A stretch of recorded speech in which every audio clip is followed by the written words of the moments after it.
Greetings, my name's Andrew Sumner. My grandfather, Pop Smythe, bought me my first comic book in Liverpool, England, when I was 3 years old, and I spent the next 50 years hurtling around the pop culture kaleidoscope, first as a fan, and then as a journalist, editor, publisher and presenter. Along the way, I met a bunch of interesting people who will be joining me here, creators, performers, professionals and public servants. We live in divisive, fractured times, but art and popular culture connect people from all viewpoints and from all walks of life. I'm often struck by the passions people enjoy, that they can set aside their differences for and agree on whatever those passions are, whether I share them or not. And that spark, that moment of instinctive, connective agreement, that's what I call a hard agree. We're moving and shaking with the teaching. That's taking more of my time than the consulting, and it's quite a bit of fun. You know, it's just a kick. So that's a gift. And, it's been good, and you know, everything else is good. Kids are good, and wife is good, and you know, I did have COVID a couple weeks ago, and it wasn't that bad, but it's nice to have had it at this point. I've had it twice, and I've been treble vax, and it's good to have all of those things. You know, it's good to have been vaccinated, and it's good to have had it. You know, to me. Right? Yes. So I think that's a very positive thing. So I think I'm going to take this juncture to jump into my intro, which would be sure. Let's do it. So welcome to Hard Agree. My name's Andrew Sumner. I'm here with a very old friend of mine, the one and only Ed Catto. And Ed is a man of many, many talents. In addition to being a business consultant and a marketing consultant and a writer and an artist and an intellectual property owner and a publisher, all of which we'll talk about in a bit. He is also a college lecturer at Ithaca University. Is that not right, my friend? Yeah, Ithaca College. Ithaca College. That's right. Ithaca College, as featured, if I recall, in the movie Road Trip. You know, that's what I remember it from. And I've had the pleasure of doing some guest lectures for Ed for Professor Catto as part of his program. So you've had a fascinating career, mate, and like myself, what you are, I guess, above anything else, is a massive, lifelong comics fan. And that love of the comics medium has informed a lot of what you've done. So Ed, before we talk about anything else, could you just talk to me about those various strands of your career and how they came to be? Oh, sure. Yeah. So you're absolutely right. It did start with comics, and it's still such a thread in my life. Just the other night, my wife, I was reading a prose book, but it was about the Green Hornet. Yeah. And she's like, you and your comics, you're never away from your comics. I said, Kathy, this is not a comic book. This is a prose book. And she's like, it's all the same, Ed. It's all the same. You know, of course she's right. I lost that fight. But yeah, I was a kid who loved comics. So much of it was the Adam West show that sparked that intense love. I'm an Italian-American kid, and we'd always get together on Sundays for a big Italian dinner. And it was at lunchtime, but we called it Italian dinner. And then afterwards, my dad would take us to this newsstand. We didn't call it in those days, but take me basically to a newsstand. And my brother and I could buy one thing, and he'd always buy some crummy toy that would break, and I'd always get a comic. And slowly I started to build, you know, all those Silver Age comics and become a voracious reader. So it started there. And are we talking sort of mid to late 60s at this point, Ed? Exactly. Mid to late 60s. And where was that exactly? Where did you grow up? Oh, so I grew up in a little town called Auburn, New York, in the Finger Lakes region of New York State. So it's, you know, small town 101. A lot of Italians, German, Irish folks there. And it was quite the Leave It to Beaver type place. My parents both had grown up there. So, you know, we knew everyone in town. We had, you know, hundreds of relatives, thousands maybe. And it was just a lovely childhood I had that was great fun. And, I'm so appreciative of it. Everyone doesn't get that. And I kind of hit the jackpot with that. So I'm very grateful for my childhood. Yeah, me too, brother. That's something that we both share, and I know you're very family focused, as am I, and family figures have featured large in your pop culture life. So you get your initial introduction then with the Batman show, same as me, exactly that same period of time, but 3,000 miles away from where I was in Liverpool. There you were in upstate New York. What happened? What then happened next for you? Where did your career go as you went through college and went through high school, went through college? What happened? Yeah, to you sure. next? Well, yeah. So I always loved comics, and so many folks would take a pause, and somehow I kept at it. So it was really the glory days. I remember as a kid figuring out the day the new comics came to the stores. There were no previews then, and it was Thursday locally, so I knew to be there Thursday to get the best comics. And continued on. I went to school at Cornell University, also coincidentally in Ithaca, New York, and there was a great comic book shop there. And they had this little convention called Ithacon, and I'd go to that convention and was on the club that helped manage it, and it was great. And then from there I started a career in marketing, working for an ad agency in Boston. So Boston in the mid '80s was a fantastic place. Also with fantastic comic book shops like Newbury Comics and Million Year Picnic. And so it was, for someone like me, it was so much fun. I always joke back then, if I'd start dating someone, there'd come that point where you'd have to say, I've got something to tell you. And the woman would say, oh, are you on parole? I said, well, it's actually worse. I buy comic books every week. It wasn't cool then. It just wasn't cool. Yeah. But so that was great fun. Did that for a while, got my graduate degree in North Carolina. And then I started this real marketing career back in New York City for Unilever, a great Anglo-Dutch company, and pivoted there to Nabisco, the cookie company here domestically. Yeah. And then that's where it took another. Is that cookies and cereals? They do a lot of cereals at Nabisco as well, right? Yeah, they used to. They used to, and then they did again. But so brands like Oreo and Chips Ahoy and Fig Newton were brands that I worked on and was in brand management. But interestingly enough, I kind of always had an eye on the comics world. So we had one program where I had this great promotion with Disney, and we had ad space in Disney Adventures magazine, which was this wonderful digest. Yeah. And the ad agency didn't want to do an ad. And so I said, you take care of it.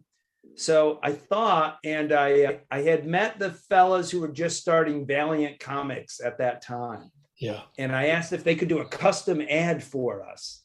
And they were thrilled, like, to work for Nabisco, and thought they'd get a lot more business out of it. And they did this fantastic series of ads featuring characters called the Duncans, who were all about loved Oreo, and they dunk Oreo in the milk. And it was done comic book style, and it was great. Ron Zelmy did the artwork, and it was fun. But from there, I kind of got the bug about seeing, oh, wait, you could connect business and marketing with comics.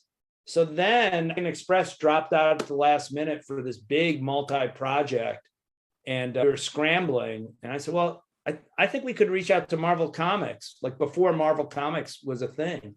And we had this amazing Marvel Comics program with a number of Nabisco products, Oreo and Chips Ahoy and Snackwells, and it was fun. We had this collectible.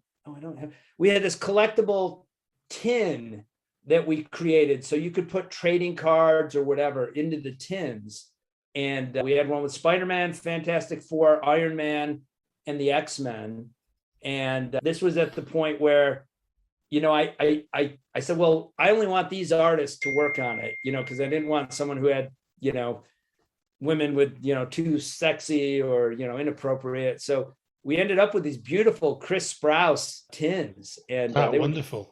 He did a fantastic job off the charts. And then we did another program with Marvel. And, from there, I was like invited to the Marvel Christmas parties, and, they'd trot me out to talk with Stan. So I'd get, 20 minutes with Stan as the corporate guy. And it was all wonderful. And, it just kind of continued to barrel on from there. So it was a thrill.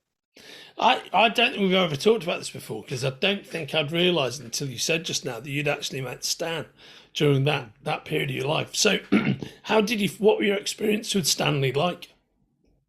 My experiences were wonderful. Sometimes I would be very cagey about how much I loved the comics. So I would be talking like with the corporate people. I can remember there was an ad saleswoman who didn't know anything about the comics. And, I would be telling her all the things that would be going on, and that was just fine. So, sometimes I'd worry that I was too much of a fanboy and had to play the part of a corporate guy. But Stan was absolutely delightful to, someone like me. He was kind and generous. And although I do remember one time we were at a Christmas party and we were talking, we're having this conversation. I'm feeling just top of the world. The Christmas party was a big party at that time too.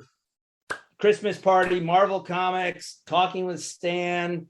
I think they just gave me my leather Spider-Man jacket, and we're having a great time. And there was this beautiful British woman who came over, and she was from the UK division. And she's like, "Oh, hello, Stan. How are you? Great to see you." And he just stopped talking to me and talked to me. Like, "Oh, what's your name again? What's your name, kid? Yeah, I got to go talk to this woman." So I was left behind, but God bless him. I certainly understand. He probably made the right choice. Yeah, right on, mate. Right on. Yeah. So you actually managed to access the comic book world from your marketing position, from your business development position. Absolutely. Yeah. So I was in brand management at that time, and, it was the early days. So we would leverage a lot of borrowed equities, like from, Disney and Fox Studios, sports teams like NFL and Major League Baseball, and even downhill mountain biking. And that was great. And, of course, as a fan, I could see the power of those properties, before anyone knew who Iron Man was. Like Marvel wasn't quite Marvel, but I could see the potential. So, I continued that. Later on, I started working for more agencies and did a couple more Marvel projects, bringing Marvel to the brands and using that borrowed equity to build them up. And, that very much informed a lot of my career, that, excitement and thrill, just like, a Major League Baseball partnership. Why aren't people doing this with these, with these properties like Marvel and DC? And that was a lot of fun. I mean, that's a fascinating period of time, isn't it? Because of course I've talked about this on this podcast before, but what it's very difficult for people who aren't long-time comics fans like yourself and myself, who've lived with comic book culture since the 60s, is that comic book culture has only been mass market culture for the last 15 years or so. You go back before then, none of the Marvel characters who are household names now, Iron Man, Captain America, and so forth, the only Marvel character that anybody would know their secret identity would be Spider-Man. Yeah, the fact that everybody knows who Tony Stark is and knows that he's a billionaire tech industrialist, everyone knows that, right? Everyone knows who Steve Rogers, that he's a displaced soldier. If you'd asked anybody who was not a comics fan 15 years ago what are Captain America's powers, they just wouldn't know. They didn't know any of that stuff, Oh, yeah. And now they all even know, Hawkeye, Clint. Oh yeah, exactly. Your friend, all B, C, D level characters. The whole supporting cast. And that's what an amazing transformative job Kevin Feige and those guys have done over the last 15 years. They've turned Marvel into Star Wars and actually outpaced Star Wars in terms of the international love for it all. It's incredible, and the knock-on effect of that is also in the DC universe. Yeah, everybody knew who Bruce Wayne and Clark Kent were. Maybe some people know who Diana Prince was, but that was it. But now, the fact that all of these characters are just so well known to everybody. You're marketing them back then in the 80s or what have you, in a very different world where it's still, rarefied comics culture, where people like you and me would know all the answers to those questions. But I remember, being at school in the Liverpool suburbs, and, my mates always being amused by my massive devotion to comic books. and my ready, huge amounts of knowledge about, the secret identity of this character is X, Y, Z.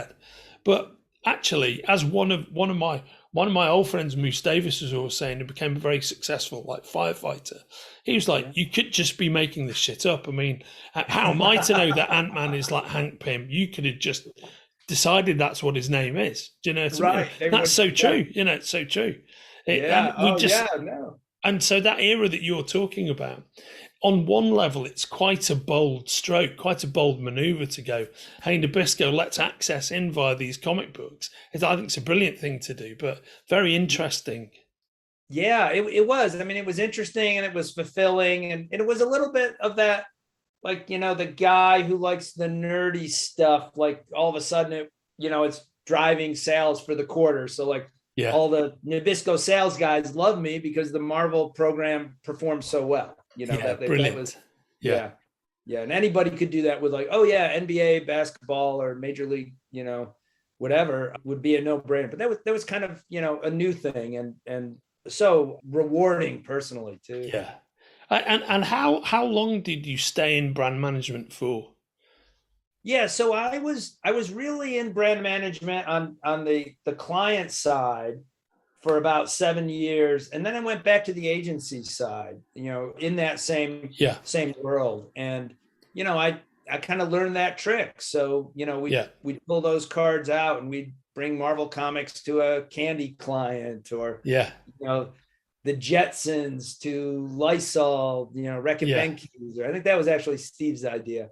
But we would see the potential for all those things, and every time it would surprise people, and they'd say, "Oh yeah, I don't really know much about Spider-Man," but the fans did, and Middle America did. So, and what was your name of your business back then, Ed? Yeah, so in those days, I worked for a company called East West Creative.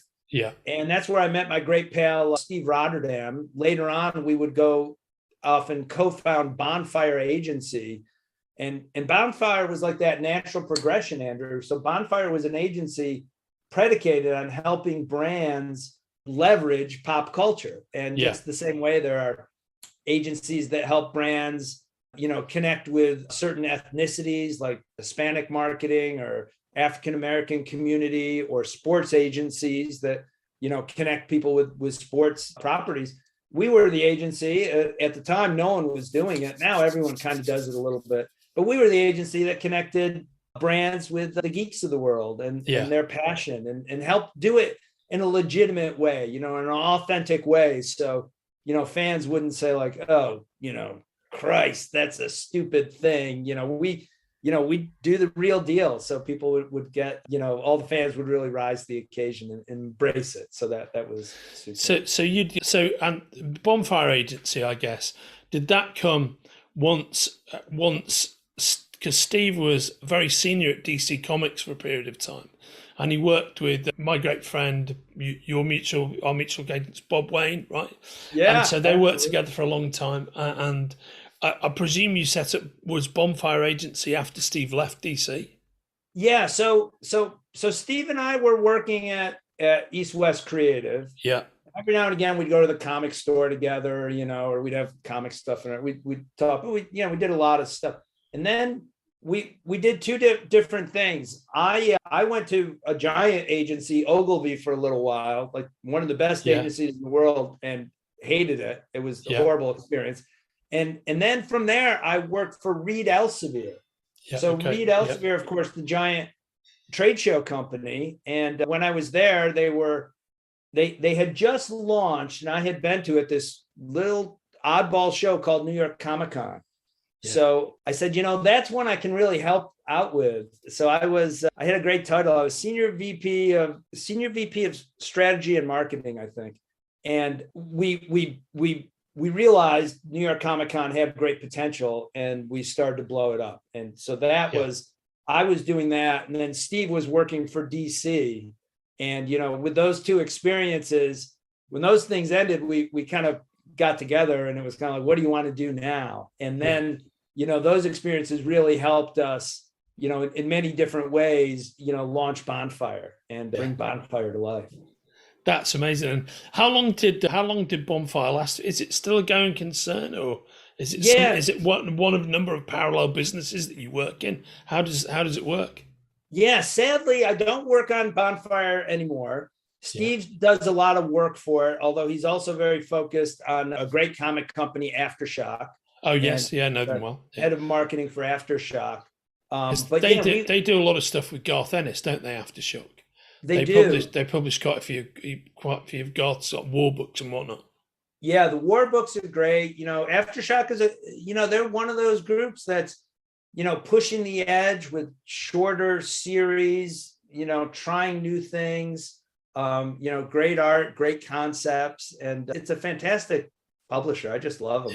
Yeah, yeah, So I mean, Steve and I did Bonfire for a number of years. We were slogging it through for about a decade. And then, yeah, then I went off to do some other things, and he does it a little bit, and he also does Aftershock. And I don't know how he gets the energy to do them all, but he does a great job. yeah, yeah. And now you have another company in a similar space. What can you tell me about that, Ed? Sure. So I moved, how I said I went to school in Ithaca. I moved back Yeah, to the area. I live about an hour away, and I started a consulting firm that was more geared toward helping startups. So small yes, and yeah, medium-sized companies, a little less of the pop culture element. But through that, I started doing a lot of guest lecturing. And then I started teaching classes, and then I was recently asked to join the faculty of Ithaca College. So I still do my consulting, and I have so much fun. As they call me an instructor, it's essentially a teacher or professor at Ithaca College. And that's just been a joy. It's been so much fun. And we get some great guest lecturers to come in, like yourself. The students always love you. And I'm oh, not you're just very saying kind, that. mate. It's awesome. Thank you. They do love you. And you bring such a different vibe with a lot of energy and authenticity, and that makes it great, Andrew. So I'm very grateful for that. Oh, mate, it's my pleasure. It's a tremendously enjoyable thing to do. How long have you been at Ithaca now? Is it 3-4 years, maybe? Yeah, so I've been teaching there about 3 and change, but Yeah. I've been on staff as part of the faculty for 2 years and going on to the third. Just what an amazing thing. What an amazing outcome. I think that's Yeah, wonderful, mate. I really do.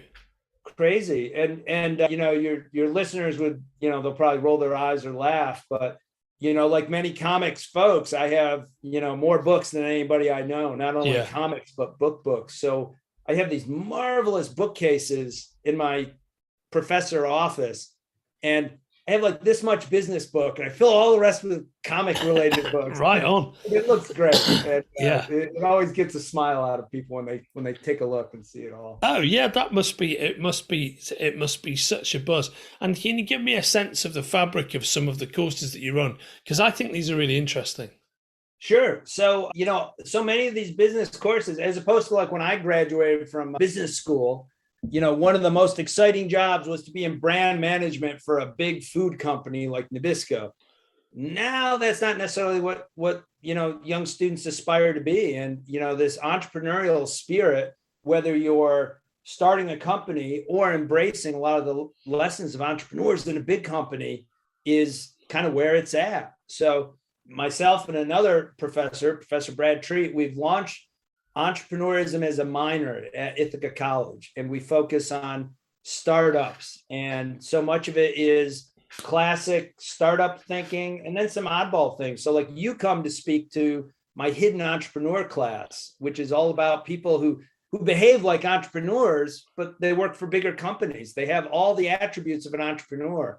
And we celebrate that and learn from that. That's a lot of fun. The most fun class that I teach, though, is an oddball class. So the longest running comic convention in the US is San Diego Comic-Con. Yeah. The second longest running comic convention in the US purposefully didn't get as big. It's a smaller con. It's called Ithacon. And the guy who started it struck a deal with Ithaca College. So it's held at Ithaca College now. Yeah. And I teach a course about comics and how to run comic conventions, and the students run the convention. We have some other volunteers and management, but that's that's, surreal to me as So, like so that your students run the actual convention. They do. That's amazing. They're promoting it, managing it, analyzing it afterwards. Nobody sleeps that weekend. And, we get about 50% of the kids who really love pop culture. And then we get 50% of the kids who just want to understand like how to do trade shows and conventions and how to manage projects.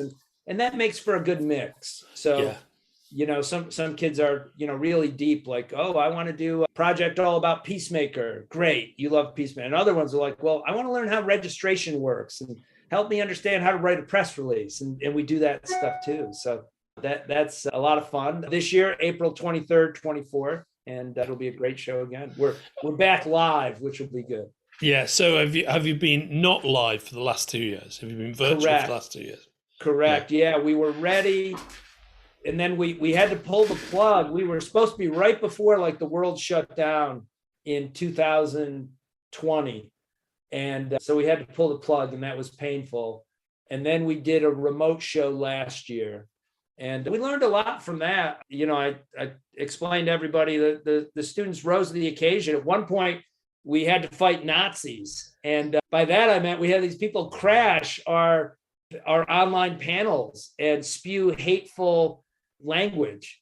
And I wasn't really prepared for it. None of us were prepared for it. So it was quite the learning experience, like, how to eject these people, how to do it, in a the right way, a bunch of jerks. But what was their end game? What were they protesting about some of the content that was within Ithacon, or were they connected to any of those extremist groups that sit around comic books? What was the deal? No, I don't think they really were like those, nut job extremist comic book people. I think they were more just folks with a hateful message, and they wanted to promote their message, which of course, nobody says, oh yeah, maybe you're right, I'm going to believe this hateful stuff rather than, thoughtful things, in that time. But, it had the potential to derail the party. And, of course. How do you deal with that? How do you shut it down? How do you keep them out? And we did it on the fly, and I was so proud of the students and, figuring it out in a thoughtful way. So it was a big win. Because that's one of the real things of value you can learn, right? Is dealing with problems head on in real time that you haven't planned for. Right. We also had another thing. There was they had done a systems update the Friday before the show. And when they did that update, there were some things that weren't working. So we're ready to start Saturday morning. And of course, the right people weren't there, and, because it was the weekend, and, it was just horrible timing. So we did a bunch of workarounds, and we had some clever ideas on how to work around. That became the learning experience. How do you solve that problem in a business-like, thoughtful, calm way when you want to freak out? Of course, mate. Of course. Yeah. I completely see that. See that. That's very interesting to me. And the thing that we haven't, there are a couple of things about you that we haven't talked about yet. One of which essentially that opened the door on us becoming friends, which is your involvement with the famous US intellectual property that is Captain Action, and also your comics historian work and your comics journalism. But let's talk about Captain Action first, mate, which is absolutely fascinating. It will be useful for you to explain for those listening who don't know what Captain Action actually is and where he came from.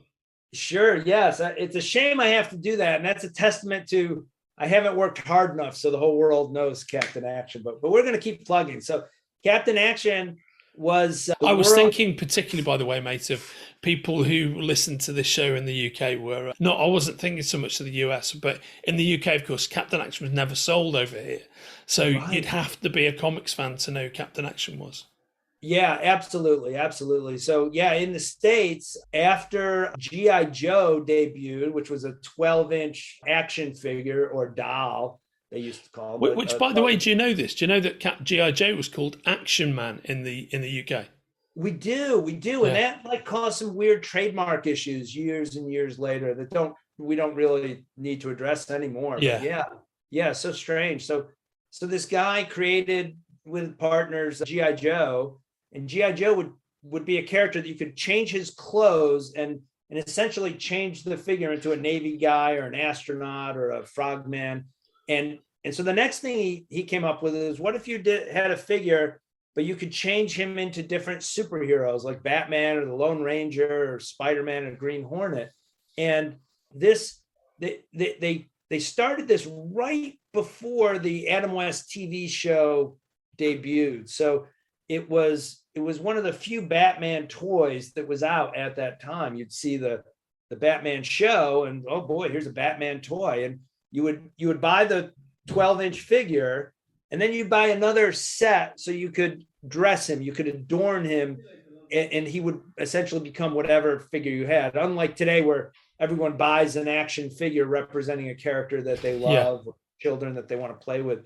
This one, you'd have one figure and then you'd buy the other. It's like they'd call it the razor blade theory. So the company would sell you the razor, the figure, and then all the blades would be the costume. So Captain Action was a cool toy on so many levels, especially since it was didn't rest on one license in those days. So the company Ideal that had Captain Action, they had heroes from the DC mythology and the Marvel mythology, and Lone Ranger and Green Hornet and Flash Gordon and Buck Rogers and Sergeant Fury, and so it was this great introduction to the world of comics. Much of the box art would use fantastic Murphy Anderson or Jack Kirby artwork, and it was just lovely. And so as a child, I loved this toy. It was like my Christmas and birthday, and And the thing to bear in mind is Captain Action himself, in his core form, has a brilliant costume. It's really, really good. That's right. Yes, his costume looks very Gil Kane-y, right? Looks like something like Gil Kane would design. And it was. And he kind of would have adventures himself, too. So my mom was brainwashed by the television commercial, right? Like whenever we'd play, she'd always sing the snippet because it must have been on even when an adult could see. And so that was fun. So that was really my favorite toy. Flash forward to the 90s, and I find this group of Captain Action collectors, and there were a bunch of them around Manhattan. I said, let's get together and like have a happy hour or something. Let's have some beers, guys. And one guy was able to, I guess, and that was this fellow Joe Ahearn. Yeah. And Joe also. Hello, Joe. If you're listening to this, by the way, yes, I also know Joe. I know he's a good friend of yours. Yeah, he's a great guy. And Joe realized that we could get the rights for the IP for Captain Action. And he said, hey, Ed, we could do this. You're supposed to be a marketing whiz. Why don't we do this? We'll form a company and we'll bring the character back. You've been brought back once before, but we'll do it for real. And of course I said, you're crazy. Absolutely not. I'd never want to do that. But then I relented. And we ended up running a company, which we still run, called Captain Action Enterprises, of course. And we've had so much fun creating new comics and books and collectibles, working with all of our favorite artists and writers, everyone from, Dick Giordano to Stephen Grant to Murphy Anderson to Paul Gulacy and great companies like, Titan and Electric Tiki and Dynamite and IDW and Moonstone. And it's been, and I've left out about 1,000 different folks that we've worked with as well. So that's been a great, so much fun and a great, exciting thing for us to do. We dragged another partner on board. So we work with another fellow who, of course, Michael Polis, and Michael's working very hard as we try and take that property to the next phase. We brought back the toy in Toys R Us with a Marvel license, which we realized we shouldn't have been able to. Like, that was kind of impossible that we did it without an animated series, without something to make the property bigger. So we're working very hard to bring the property forward on that. And that's been fun. But in the meantime, one project that we've been working on for it's been like a 14-year project, Andrew, and that was to collect the old DC comics into a nice coffee table book, a collection. They'd never been collected before because of the different rights issues. And we tried. We tried. We had about 4 or 5 half efforts, and then something would sink it. And then we'd try, and then something would sink it. Well, now we have this great book, Captain Action. The official name is Captain Action, the Classic Collection. IDW is our publisher. And it's a hardcover, isn't it, mate? It is. It's a beautiful hardcover. And, this will be coming out May 22nd of this year. And it's kind of the jewel in the crown for me of what you guys have been working on, because as an English comics fan, and in the UK, there are a bunch of like boys like toys that I would have loved to have been able to buy, and cartoon shows I would have loved to have been able to watch that I read all the ads for, but you can never get them over here. Captain Action's one, Big Jim and his pack, I think they're called. You can never get those either. Right after Captain Action. Yeah. Right on. Although it was I think it was partially repurposed as a character called Mark Strong in the UK, in the same way that G.I. Joe was Action Man. But Captain Action was never came over to the UK. But I actually read the comic, the DC comic, which only ran for 5 issues, but has an amazing lineup of creators. Jim Shooter, Wally Wood, Gil Kane.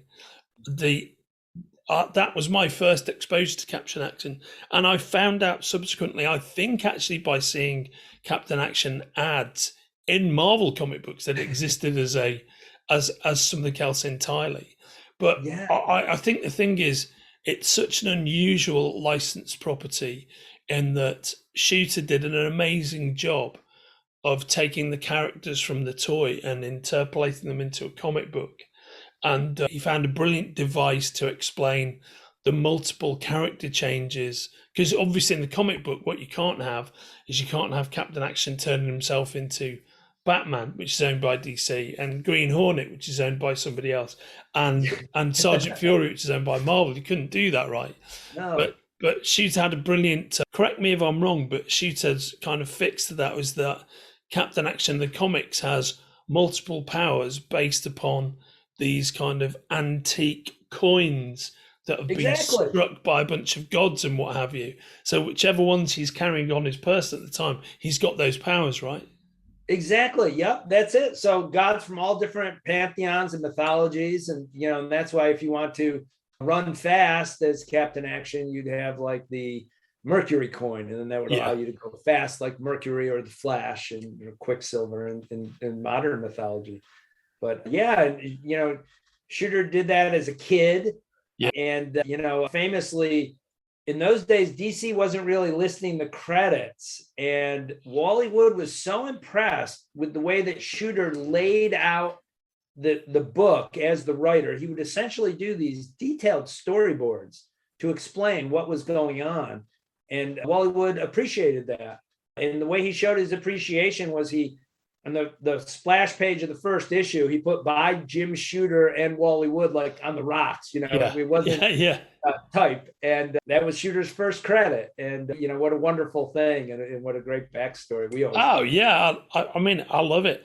And I think there's so many fascinating things about that 5-issue run, which again, Ed, correct me if I'm wrong, but it's the first 2 issues are Shooter and Wally Wood, and then the last 3 issues are written and illustrated by Gil Kane. And if I remember correctly, the final issue is written and illustrated by Gil Kane and inked by Wally Wood, right? Yeah, there you go. Yep, that's essentially it. There was a lot of churn, and it was almost like the series was kind of trying to find its footing, and then unfortunately it was over before it began. But it was also when Gil Kane was writing it, that was his first official comics that he wrote as well. And because there's like a massive tonal shift when the white writing flips to Gil Kane, and Gil Kane just introduces all these really wild concepts. Absolutely. Something that Shooter did that I really like is the fact that Action Boy, who is Captain Action's sidekick, and in those DC comics, Captain Action is, I believe his name is Clive Arno, right? That's right. But he made Action Boy is Clive Arno's actual son, which I don't think anybody had ever done before. No, none of that Ward stuff. Yeah, Ward basically adopted Ward. kid, tagging along kind of deal.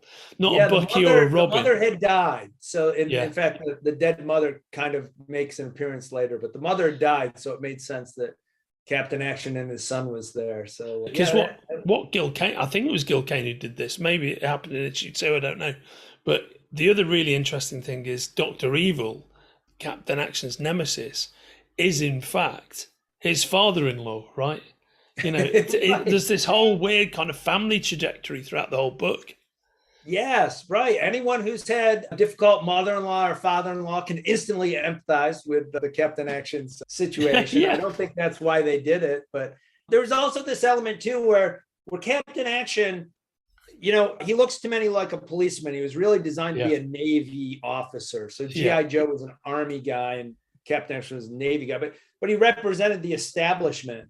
And then, his version of the Joker or Lex Luthor was this character, Dr. Evil, and he was the establishment. Dr. Evil was like this stinking hippie. He wore sandals and he had a Nehru jacket.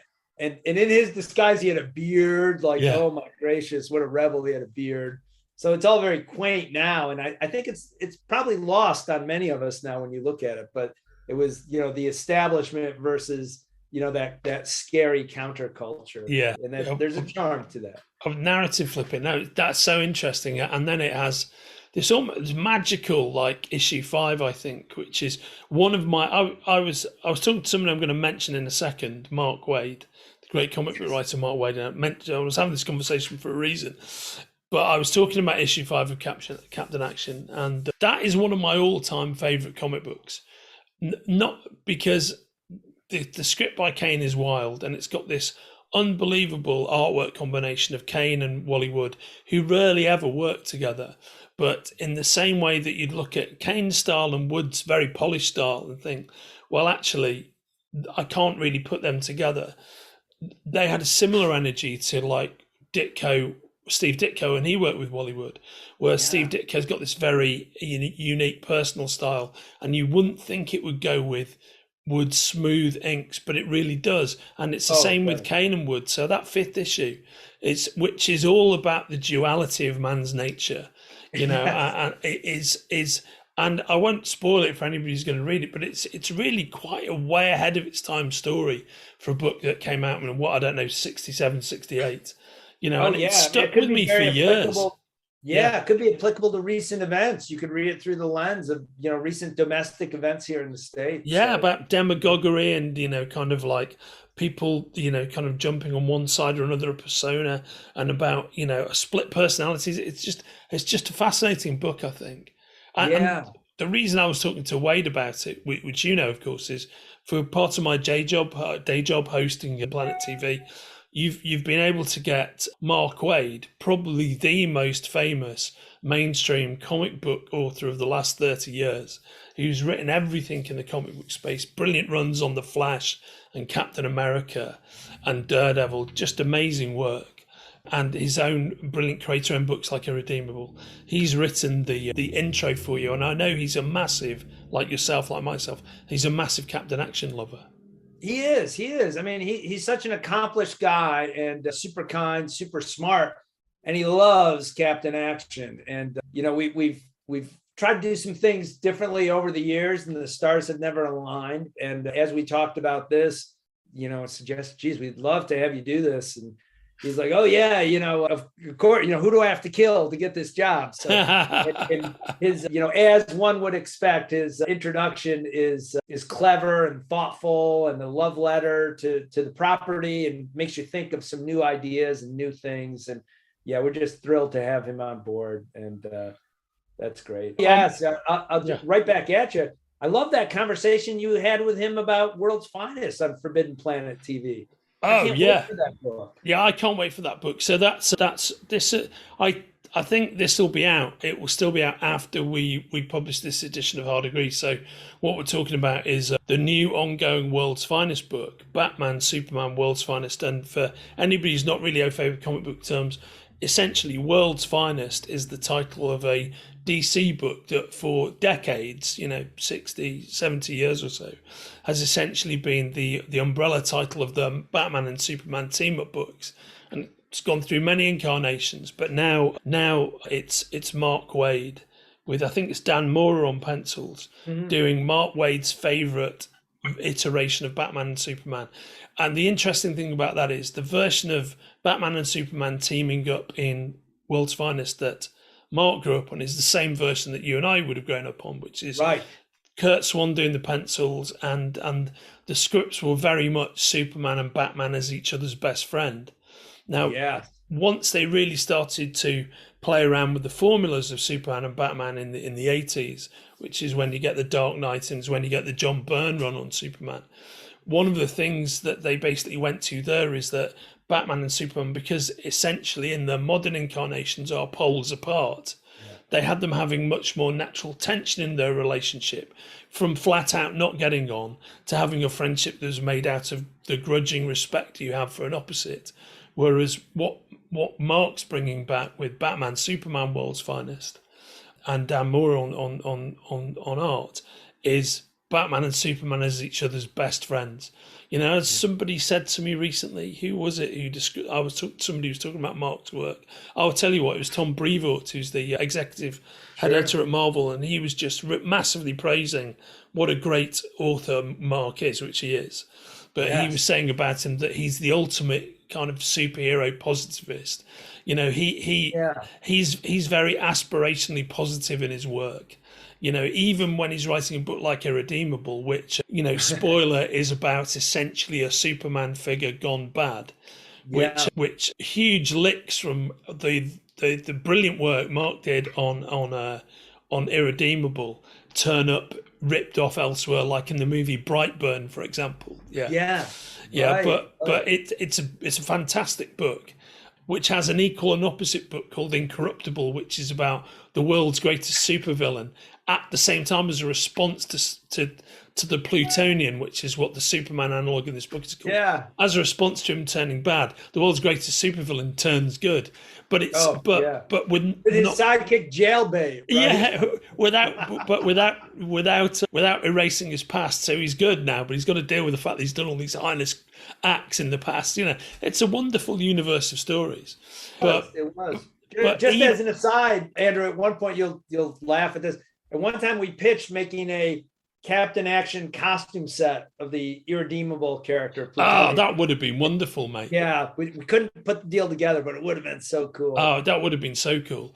And Brevoort's contention, I think he's right, that even when he's writing stuff like that, which is completely deconstructing all the superhero archetypes, Mark as a writer is fundamentally a positivist. He is as far away from being a nihilist as you can possibly be. And I think that tremendous aspirational energy is what fuels his work and what makes it so enjoyable.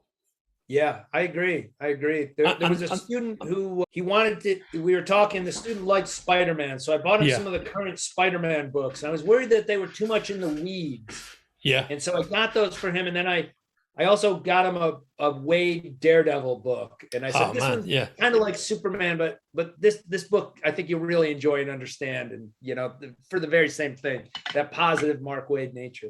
Oh yeah, I mean, there's those great books he did with Chris Samney. He did that, I think it was 12-issue series on Captain America, which was just phenomenal. That's fantastic, yeah. And then he did an equally great arc on Black Widow as well. That same kind of brilliant energy, and they really complement each other. Those two guys, I think. Such a great artist, and has some of the same energy as you see with like Fraction and David Ager on Hawkeye, which is another great recent book, I think. But I agree. Yeah, very positive and fun and just so engaging. I think if you're looking for recent comics that within the mainstream Marvel wheelhouse that are tremendously enjoyable, I think Waid's Daredevil run is phenomenal. I think his Captain America run with Chris Samney is phenomenal. His earlier stuff, with Ron Garney, that's also amazing. His stuff from the 80s, and then also his run on Black Widow, and then Fraction and Age on Hawkeye. These are comics that have a distinct vibe to them. They feel very much connected to me. Yeah, it's funny how like both of us read way too many comics, and those books like that kind of rise into your consciousness. Yeah. The one you pluck is like, oh yeah, this one was really good. This one stands out. Black Widow was what, 5 years ago or 8 years ago or something, but it stands out. Oh no, it really does. It really does. And for me, it's funny. As much as there are many, for want of a better description, dark comic books, and I think sometimes that term is misappropriated, because at the end of the day, we are talking about comic books, and we are talking about narrative concepts that are designed to simplistically appeal to children. That the audience for those simplistic narratives has grown up, has become the age that we are, in your late 50s and your 60s.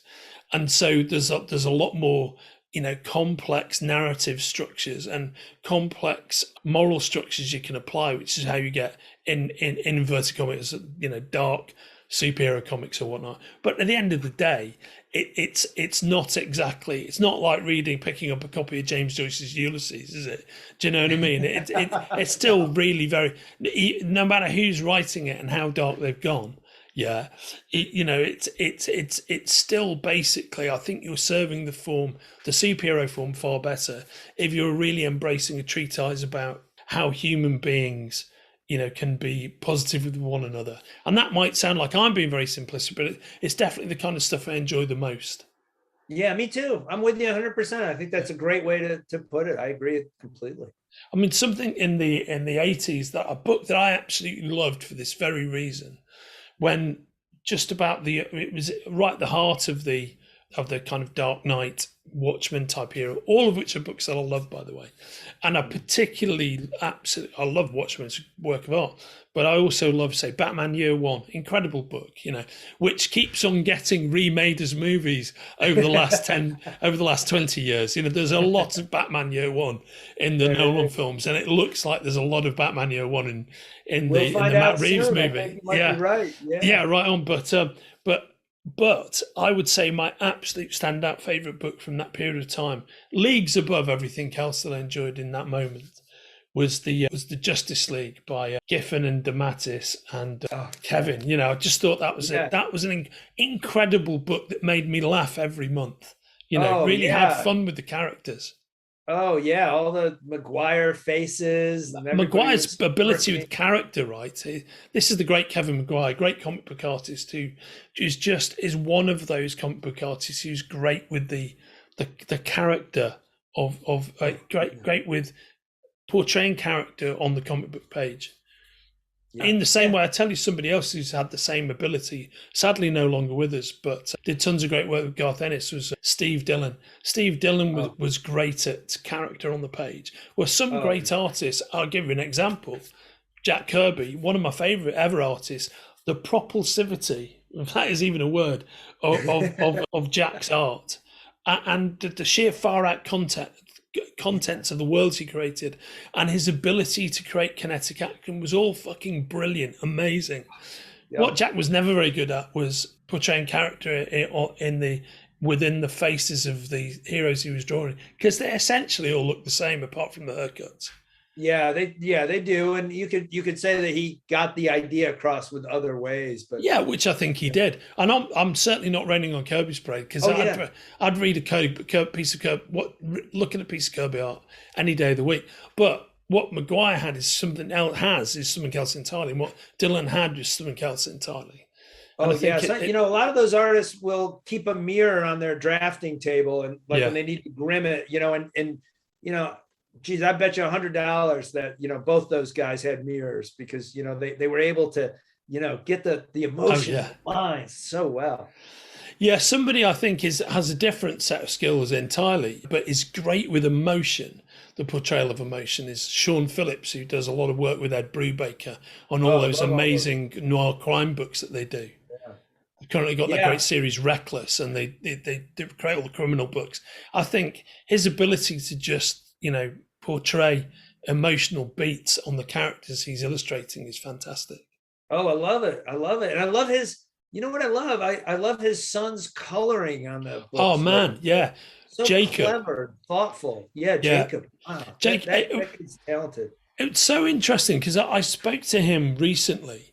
I've chatted with Brubaker and Phillips quite a few times for my Forbidden Planet TV gig, and I've chatted with Jacob as well because Jacob and Chip Zdarsky are currently creating a great PI book called New Burn, which I like it too. Yeah. I'd recommend it to anybody. I think it's great. Yeah.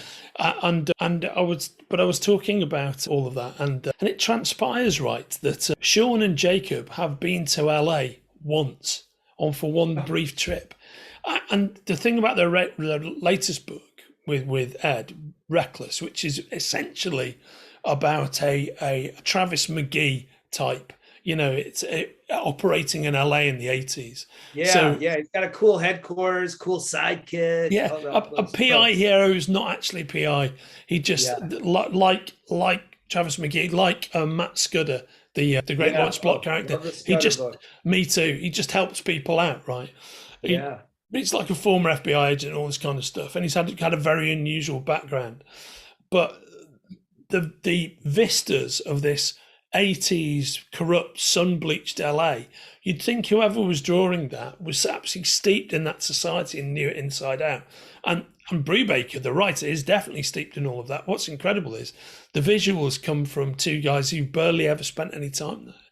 Yeah, it's so convincing. I'd heard that as well, and I found it very difficult to believe because you can feel that ski faded LA 70s thing. Like, if you were filming an episode of Rockford Files, you'd have that vibe, and it comes across on the page, which is 100%, mate. I couldn't agree more.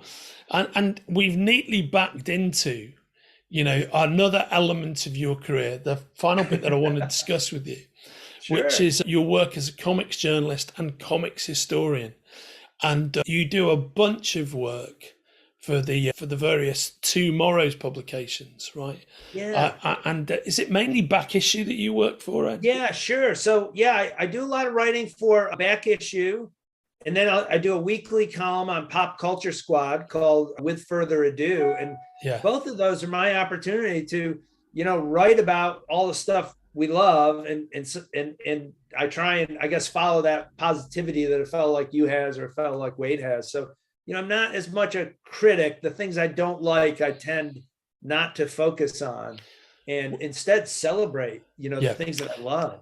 You've taken the word right out of my mouth, because I'm a career journalist, but I am not really a critic at all. I am absolutely a celebrationist. And my thing is, I'd rather not talk about the things that I don't enjoy. And there's many things I don't enjoy. And there's many things I've got a very strong opinion about, that where you and I sort of sat here one-on-one just having a conversation, I'd be candid about, as always. But I don't see any reason for me personally to be disseminating my opinion unless it's something that celebrates the work of people. I don't want to get into, I just want to celebrate the things that I love, rather than, there's plenty of people out there who will tell you about what they don't like. But I can see that's not really your thing, is it, mate? It's not my thing either. No, it's not my thing. And, sometimes, there's like a clever little story in these things too. So Back Issue is really all about the Bronze Age stuff. And, in researching different things, I often, all the writers will pitch what article they want to do. So I always pitch the things that I love. And then you get deep into it and you uncover, new things. Like I wrote all about Thriller, which was a mini series from DC in the mid 80s. I love Thriller. Yeah. Was it Lauren Estelman? Is that right? Yeah, right. Yeah. Trevor Von Eden. Not Lauren. No, I've got that wrong, haven't I? Yeah. Oh, hang on a second. Robert Lawrence Fleming. I think Robert Lawrence Fleming. Ron Estelman is the PI novelist, right? Yeah, yes, that's it. Right. So it started off with Robert Lawrence Fleming, and then Trevor Von Eden, and then like Alex Nino and some other people came in at the end. But it was this marvelous idea, and it was kind of a failure in some ways. It was a marvelous failure. That was a brilliant failure. And researching that, I found this mini series that Stephen Grant had proposed, and no one had told that tale before. So it's like, oh, let's trot this out. And we found a piece of artwork from it. And, it was great to have it out there. And, all of a sudden you're adding a little piece to the history and helping celebrate the history too. So, because I love your forensically celebrational approach. So you get in there, you're heavy on the detail. And for anybody who's unfamiliar with the work of Two Morrows, and that's two separate words. It's Tomorrow split into two separate words because the dude who owns the company, his surname is Morrow. But he really started out as being alongside a guy's name will come to me in a minute. He's really started being one of the experts on the life and career of Jack Kirby. So for years, his kind of sole enterprise was producing the Jack Kirby Collector. But then out of that, he built this whole publishing empire, built solely on being a comics historian.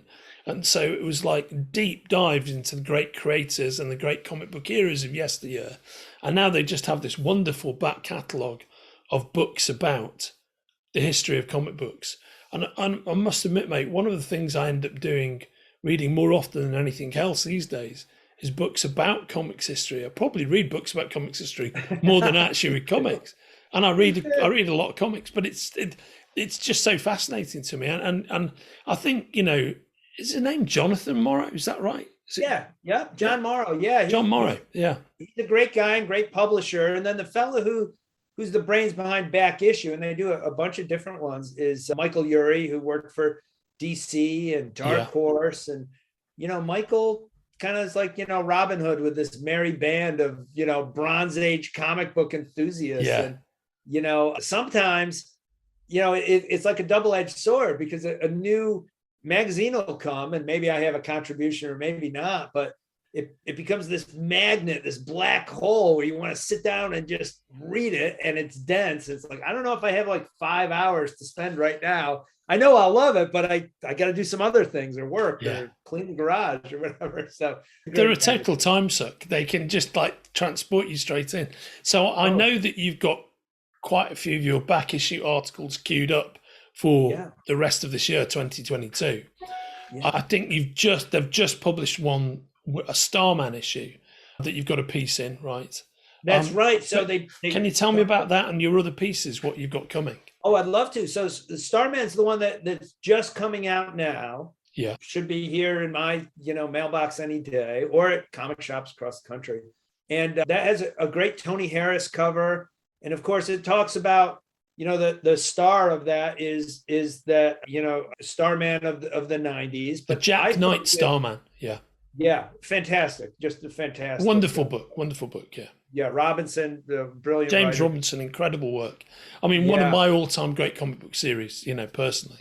Mine too. You can't get enough of it. And then I focused on the series right before, which was one of those books that, after all the reinvention of, Batman Year One and, Flash, the Mike Baron Flash, and all these, then they relaunched Starman, and it was this character, Will Payton, and it never quite made it.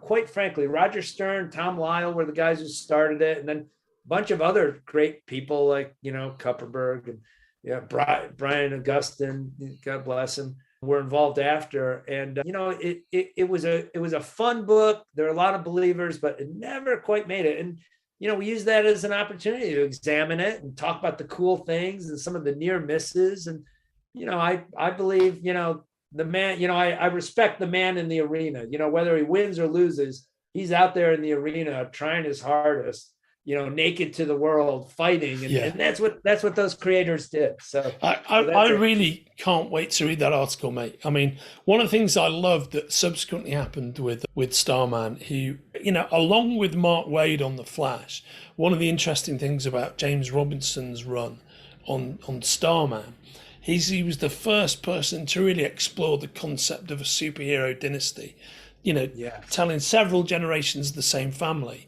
but they've all been this character. And Waid was doing it in a slightly different way at more or less the same time.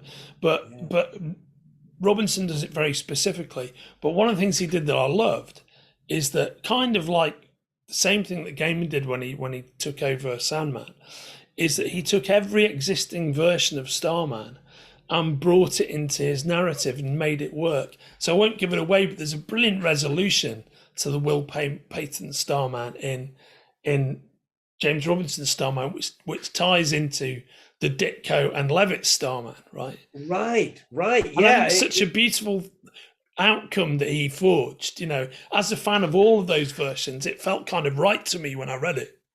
Yeah, absolutely. And I know, as you recall, he predicated that with a supporting character that he brought back, and then he fooled everyone. And then, you know, all the fans were like, oh, right, I understand who this character is. And it was a fun ride. It was great. It was really well done. And so what other articles have you got for 2022? Yeah, so the next one I have after that is a Zorro article. Brilliant. And this is Zorro comics up to the Bronze Age. We just touch on some of the stuff, like your pal Matt Wagner. We just touch on some of that Dynamite stuff. But, you know, Zorro through the ages, and especially that Bronze Age, had a lot of great incarnations. Don McGregor Topps series was a big favorite, and even the newspaper strip. So we were able to get some fascinating conversations with people, you know, not only Don and his co-creators, but like Renee Witterstatter, who worked for Jim Salicrup and Topps, and then brought it to Image, and, you know, all the work to make those things happen. So Thomas Yates, who has become a great pal, and he's contributed to our Captain Action mythology a number of different times in different ways. He was the artist for Dracula versus Zorro that Topps did, this beautiful book. And then for the comic strip, he started out, and Todd Smith took over and some other folks. But his work was phenomenal. And, you know, in speaking with Tom, we had some long conversations. And every time he'd say, like, oh, you know, I think I have an illustration of that. Let me send it to you. And then a little while later, he'd say, you know, I got one of that. And he'd send me this other stuff. So that article in that magazine is going to be, Michael Urie has already explained to me, it's the most lavishly illustrated article in that issue. We've got fantastic art. So fans who are looking like for a little more taste are going to see a lot of art that hasn't been there. And that's great. And then we follow that up. The next one is a character who is so much fun. This was character Thundra. So Thundra was a kind of a feminist character, almost like what they would call then women's lib, right, in the 70s. And, you know, she was another character who was just so wrong-headed. Maybe the fellas, because it was almost all fellas, had good intentions, but they really bobbled it. And they you know, so you know, there's so much that could have been done with that character. And for that one, I took an entirely different approach, Andrew. I consulted with a bunch of academics who are experts on feminist studies, but who know their comics. Yeah. So we've got these fantastic folks who are, you know, in addition to, you know, Roy Thomas and, you know, all the folks who are part of this character in the comics, we've got some very thoughtful viewpoints on, you know, what she could have been and what she kind of could have been. And then one part I was really proud of, I had reached out to one creator who illustrated an issue of Fantastic Four. She only illustrated one issue of Fantastic Four. She only illustrated a couple of Marvel books in her whole career.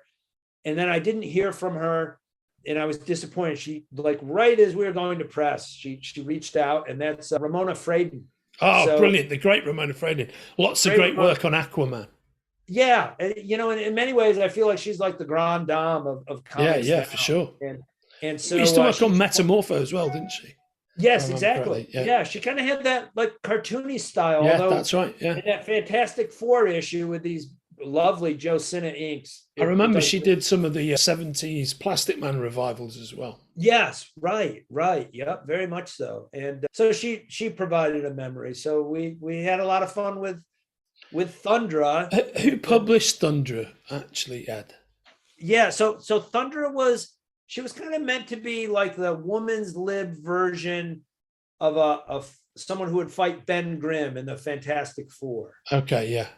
So she came from a world that was ruled by women, and you know, it was like you know, Wonder Woman on steroids, or Wonder Woman on Quaaludes, maybe. I mean, it's just a bizarre version of like the female dominance. And kind of like that scary, maybe in 1972, you didn't want to give, women in society more power or more authority because you were scared they'd make you as a man wash the dishes or steal your job or some nonsense. But that's all in that character. And it created this, this oddball thing. So she's this 7-foot tall, beautiful redhead who could beat up the Thing. But she likes him, or she wants to date him. So it's all a little bit like as I was doing it, that celebrity Ronda kind of came to mind. Right on. Like that. I saw Ronda Rousey fight once, and take somebody out in a 1/3 of one round, and then the fight was over. Man, she was something else when she was on her game. At the UFC. So you've seen Thundra? That's Thundra, right on. Right. That's amazing, mate. That is it's. I love this because Thundra is a character who's completely passed me by. I'd missed. And that's why I didn't even know who published Thundra. So I've got to read that article of yours now, mate. And then have you got one more? You got one more? Yeah. So I've got one more, and this is a great one.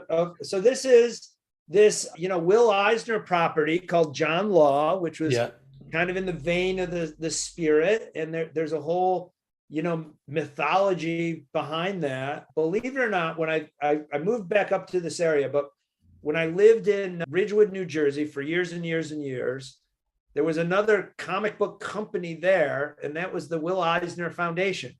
So the nephew of Eisner runs the Will Eisner Foundation, and he and his wife became great friends, and we had so much fun together. And I think I was the only other guy in that town who knew too much about Will Eisner and all his properties.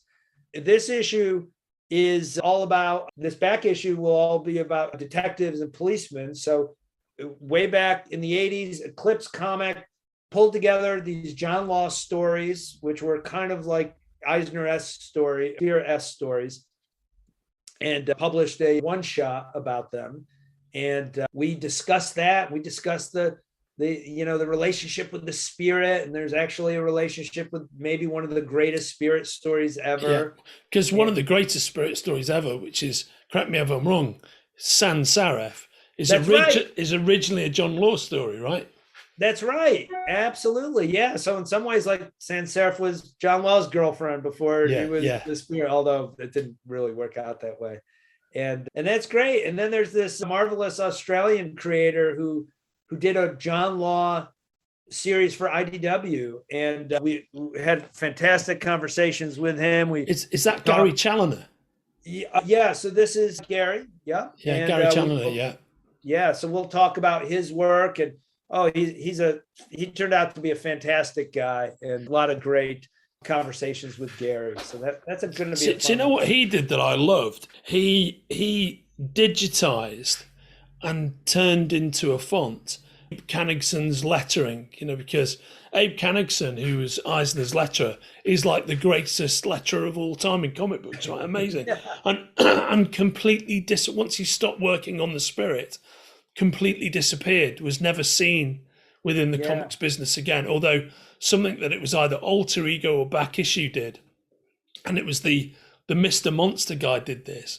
He did some research 2 or 3 years ago and found out what had happened to him for the rest of his life. I must go and find that article. Oh, it's an amazing series, mate. It's great. It's great. Michael T. Gilbert has got this. It's called something like The Case of the Lost Letter or whatever.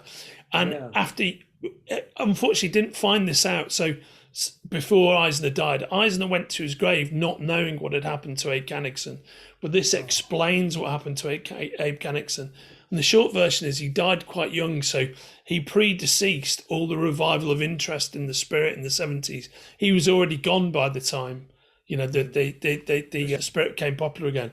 But he spent most of his latter years as a professional line dance caller. Unbelievably. yeah, that's right. Oh, God bless him. Yeah, so he would literally call like country dancing, and the guy who actually issues out the plays, as it were. It's phenomenal. And he was a musician. He recorded albums. It's just incredible. But he never worked in comics again because he left. The Spirit ended in 52, and I think he stopped lettering it in about 51. But he was essentially, famously, the creative peak of the Spirit, right? Is when Eisner returns from World War II. And then, so from like 1945 to 1951, when he comes off the strip, and the strip folds in 52. But that kind of 6-year period, Abe Kanegson's a letter throughout all of that. Anyway, but what Gary Challoner did was he took the Kanegson lettering, which is almost impossible to replicate, and kind of scanned it and used it as a kind of font, which I thought was a brilliant thing to do.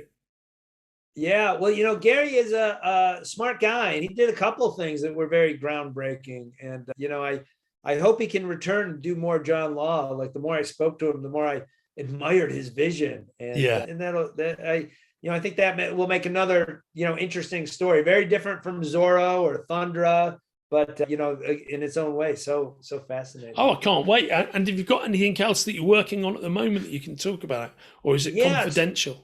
Well, that's all the things that we can talk about that have been out there. But yeah, we've got a lot. I just did another essay in Jim Beard's Batman series. So Jim Beard publishes wonderful books all about each season of Batman, right?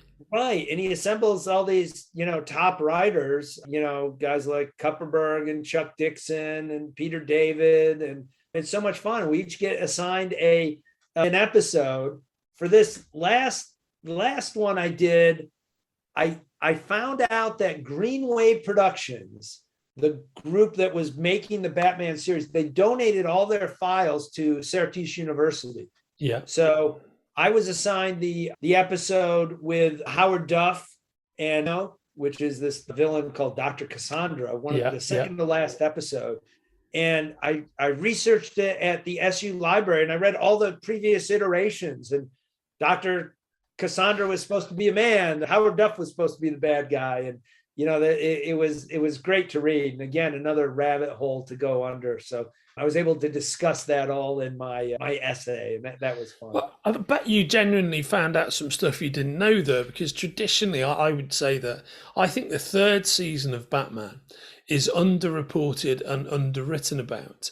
And I've seen a lot of analysis of the Batman TV show, but it's often focused on Series 1, Series 2, or the Batgirl element of Season 3. But I would say the second half of Season 3, which with the episode you're talking about, the Minerva episode, I haven't really seen very much written about that. Yeah, it was, you're probably right. And it was fun to find out like what their original plans were. And then it was also odd, as we all spend so much time. They had the shooting schedule pages, and you could see they blew through it all. So they had it all planned. It went from like a Thursday to a Tuesday, and then it was over. And it was pretty quick. It's like, okay, day one, interior Wayne Manor, the afternoon, interior Commissioner Gordon's office. And it was, you kind of look at it like, wait, that's all? They did that all in that thing? And we, all these thousands of fanboys, we all, study and worship it. I guess it's the final season is interesting because it was just half an hour a week. They abandoned the 2 shows a week cliffhanger thing, right, didn't they? And so they sure did. Therefore, that massively changed the pace of the episodes because they had to tell the whole story in half an hour rather than an hour. Yeah, and like this one is fascinating. They compress it all, and they even have a teaser at the end for the next episode. So everything kind of finishes, and then they devote just a little bit of time for the next one. But in that time period, you can see they were working very hard to give all the characters their time. Chief O'Hare has these lines, Commissioner Gordon has these lines.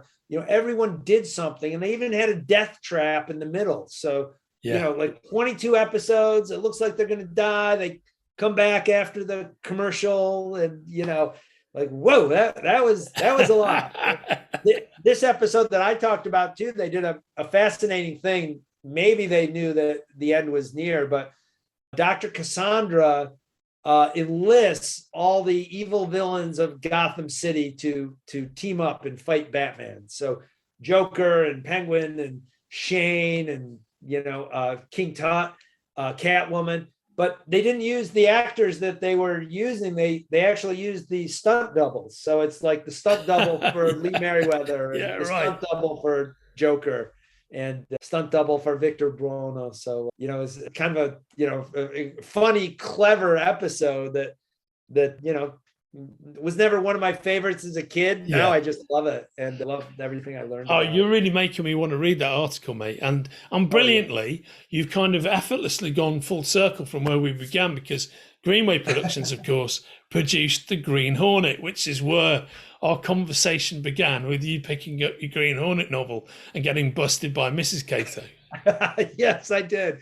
Yes, Kathy busted me. I wish I could say I planned. Maybe that's just the circular nature of my, fanboy soaked brain. But yes, you're absolutely right. Hey, Ed, it's such a pleasure, A, talking to you, as it always is, B, talking absolutely. to you about your unique career, and C, talking to you about your favourite comic books and creators, which, as you know, we could carry on this conversation for another 5 hours and not run out of material. Oh, I know. I was just getting warmed up, but now I look at the clock. I know, right? It's gone past in a heartbeat. And this is essentially what most of our get-togethers and breakfasts in San Diego or our drinks in New York Comic Con have looked like over the last 15 years or so. Yeah, absolutely. Yeah, that's a great source of joy for me, and just love speaking with you. And, thanks for shining the spotlight on some of my nonsense. And, I hope your podcast listeners, enjoy just 1/10 that I enjoy talking about it. So I'm sure, and everybody who's listened to the conversation I've just had with Ed, you're going to find all the links to these various brilliant things that Ed does in the narrative of our conversation. And I would urge you, if you're a pop culture fan, if you're a comic book fan, to check out Professor Ed Catto's fine work. Any of these published books, any of his articles in Back Issue, any of his contributions to these great pieces of Batman Academia, they're really worth checking out, because nobody knows their comic books like Ed Catto does. And it's, mate, brother, it's always a great pleasure to chat with you. It's so wonderful. Good to catch up with you. Can't wait to see you in person soon. And thanks for this opportunity, Andrew. Oh, always, mate, and bring it on. We will be having that breakfast in San Diego sooner than you know, mate. I can't wait. That'll be glorious. Just glorious. Take care of yourself, brother. I'll see you soon. We'll see you soon. Thanks, Andrew. Bye-bye. You've been listening to Hard Agree. This episode was edited by John Horsley and Kenrick Regan, and our theme music, Golden, was written and performed for this show by Liverpool's finest band, Denio. Hard Agree is a production of the Spoilerverse and myself, Andrew Sumner.